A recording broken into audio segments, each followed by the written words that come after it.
how can an investor conquer the world in 2026? Conquer the world. Okay. So the way to conquer the world in 2026 is really, you have to have a few things. Just understand the market you're in. So number one, understand the market. Just figure out around you what's happening in your local market. Is there job growth, and how much supply there is? If it's more supply coming in on the market and staying on the market, be very careful. We're all going to track the interest rates coming, because the market is on hold waiting for Powell to retire in April, or they can actually drop the interest rate, but they're pumping money in the market, which is going to help.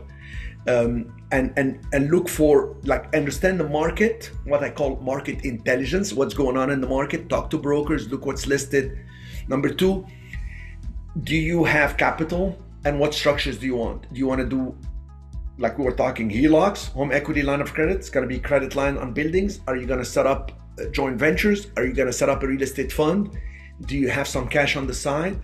Understand that so you can hedge your risk for whatever you're going to do. So number two, how much capital you have, what kind of deals you're going to look for. Number three, have the discipline to pursue projects that have strong upside if you're flipping, or strong cash flow if you're going to keep it to cash flow.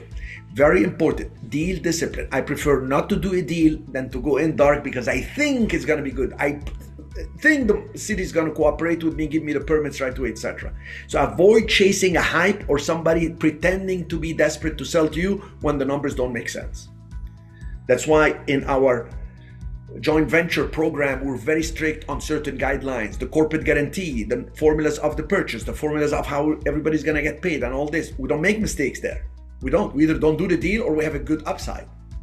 Look how many success stories we had from June to the end of the year this year. It's actually one of the best times we've had it. Okay, so number four, now that you have deal discipline, number four, operational efficiencies. How are you gonna evaluate the deals? Do you have time to do inspections? Do you have time to go and look at things, or do you want to send some people? Do you want to partner up? I like partnerships for people starting. Nothing wrong with that. Okay, who is the broker? One of my people we're setting up a fund with, he has been dealing with the same broker for 6 years. The broker finds him deals, and then finds him this and this, and they work the things together. Then when they put it all together, he lists it again with the broker. I've done many deals with the same broker. Sotheby's office used to find me the deals in San Francisco, and then they would tell us, I would buy it. When I finish rehabbing, I list it with them. So guess what? I was on their top list when there is a good price property to rehab. So operational efficiency was dealing with the right brokers, dealing with the right attorneys. What do you want to delegate in terms of property management? Who's going to do marketing? Like, I have somebody in the office that just constantly posts stuff on Craxi, on LoopNet, on Clasificados if it's in Puerto Rico, all over the place. So you have to work with people that can actually help you grow. Number five, risk contingency. Interest rates are going to change, but what if there's a delay? What if there is still a lot of supply? How can you take things to your advantage, not panic?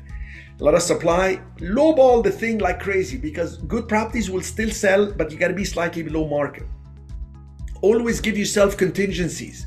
The rehab cost is going to cost this, add 10 to 15%. It's going to take 6 months, add another 4 months. Maintain insurance coverage for catastrophic event. Maintain that stuff. I was going to cut my insurance because I paid off so many buildings.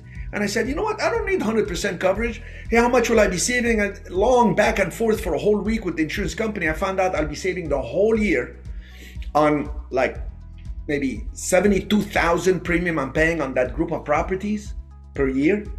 I'm going to drop it to 60 if I remove this. I said, you know, it's not worth it. I want to sleep at night. I'll pay the extra 12,000, 1,000 a month, and I can sleep at night. So I want the risk and contingency. That's number five. Number six, mindset and execution. Sometimes people become their own worst enemy. I can tell you nobody is excluded from this. I'm sure it happens to everyone. Sometimes I look at my list of to-do and my goals and all this, and I say, oh my God, this is so much to do. I got to do this. I got to sell this property. I got to split this. Now it's going into vacation and holidays. And I start disliking the times that, why is the weekend coming? I need to call the people. And I said, hey, let's put some joy in what we're doing. Let's relax and walk our way to wealth.